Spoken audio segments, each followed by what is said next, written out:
നമസ്കാരം, എൻ്റെ പേര് മിൻറ്റു. ഞാൻ അപ്രൈറ്റ് മൈഗ്രേഷൻസ് അഡ്ലൈഡിൽ നിന്ന് സംസാരിക്കുകയാണ്. ഇന്ന് 5th September 2024 ഒരു ഇൻവിറ്റേഷൻ റൗണ്ട് 189 വിസയുടെ ഉണ്ടായിരുന്നു. അപ്പോൾ 189 വിസ എന്ന് പറയുന്നത് നിങ്ങൾക്ക് അറിയാമല്ലോ. 189 വിസയുടെ ഇൻവിറ്റേഷൻ റൗണ്ട് എന്ന് പറയുമ്പോൾ നമ്മുടെ ഓൺ പോയിന്റ്, എക്സ്ട്രാ പോയിന്റ് ഒന്നുമില്ല, നമ്മുടെ ഓൺ പോയിന്റ് ഉള്ള വെച്ച് കാൽക്കുലേറ്റ് ചെയ്യുന്നുള്ള ഇൻവിറ്റേഷനാണ്. ഈ പ്രാവശ്യവും നല്ല ഹൈ പോയിന്റ് ഉള്ളവരെയാണ് വിളിച്ചിരിക്കുന്നത്.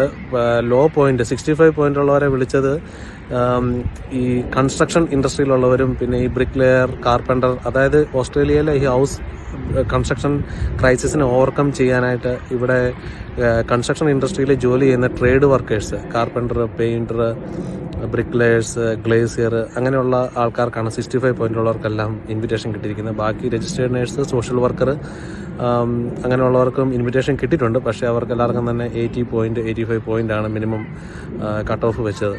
അപ്പം ഈ പ്രാവശ്യവും വിളിച്ചവർക്ക് എല്ലാവർക്കും തന്നെ നല്ല ഹൈ പോയിന്റ് ഉള്ളവരാണ്, 85-90 പോയിന്റ് ഉള്ളവരാണ്. അതുകൊണ്ട് നിങ്ങൾക്ക് എഗെയിൻ നിങ്ങളുടെ ചാൻസ് കുറച്ചുകൂടെ ഒന്ന് കൂട്ടണമെന്നുണ്ടെങ്കിൽ നിങ്ങളുടെ ഇംഗ്ലീഷ് സ്കിൽസ് ഒന്നുകൂടെ ഒന്ന് കൂട്ടി സുപ്പീരിയർ ഇംഗ്ലീഷ് എടുത്ത് 10 പോയിന്റ് കൂടെ ആഡ് ചെയ്ത് കഴിഞ്ഞാൽ നമുക്ക് 189 വിസയ്ക്കുള്ള പ്രോബബിലിറ്റി പിന്നെയും കുറച്ചുകൂടെ കൂടും. നന്ദി, നമസ്കാരം.